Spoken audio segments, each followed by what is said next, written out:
use some kind of sticky rice. So I use the Indrayani rice which you get from Lonavala, which is unpolished. And you can use basically whatever greens you want. I have used methi and palak is here, and mint and green spring onions.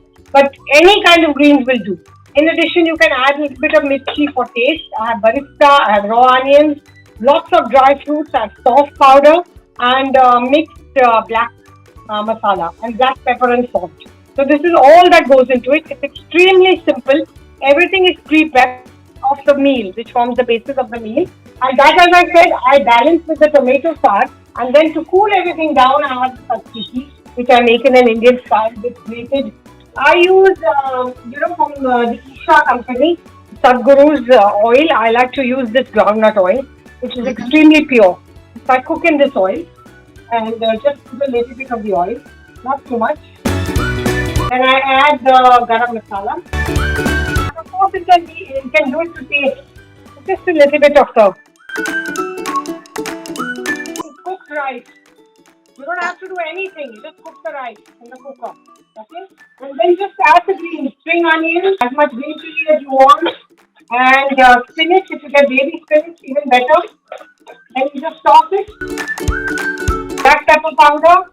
And this is soft powder. That's a little bit barista inside, little bit on the outside. Done. Here. I put the barista here. And these onions are an option right in the beginning if you want to add the onions. But then it takes 15-20 minutes to sweat the onions. So I just gave it a miss today. Otherwise, it's there in the rest. Here is the yogurt. You can use Greek yogurt, normal yogurt, any yogurt. Then you add I like that has a lot of flavor. Then I grate it. And I just like to make raita. Similar to raita. And on top, some chaat masala. It's thick. See, it barely moves. The rice is done. This is done. Now I'm making the tomato sauce. So I'm putting a little bit of rice. Then I'm putting garlic. And don't brown the garlic. Just let it be very soft and white. If you brown the garlic, then it will give a different taste. And lots of curry leaves. I like curry leaves. Started with a little bit of groundnut oil, but I like to cook this in a bit of ghee. Then you add the tomato sauce. That is just, you can either strain them or not strain them as you wish. I like to keep them whole because it gives a thicker consistency. Then you add a little bit of chili powder, organic, or you can use jaggery just like that.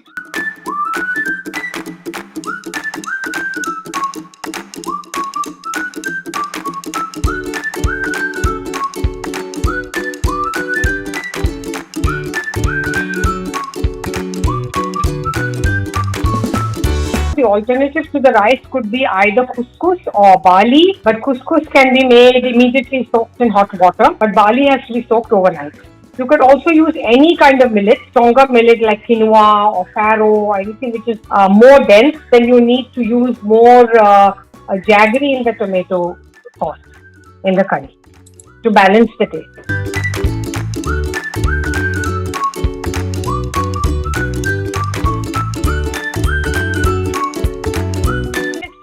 Overcook the greens. So everybody likes to think that, oh, the greens will be kacha, because that was a comment that was passed when I was cooking. And I think Binda said, what happens to the greens, The greens cook with the heat of the rice. That's why you need the sticky rice. Because the sticky rice retains a lot of heat. It comes straight from the cooker. So when you put the greens and you keep on tossing it, the greens automatically wilt. They are not overcooked greens, but they are not raw. So don't overcook the greens. And secondly, you make sure that the tomato balance is right. It cannot be too sweet or too salty or too sour or too spicy. It has to be sweet and sour.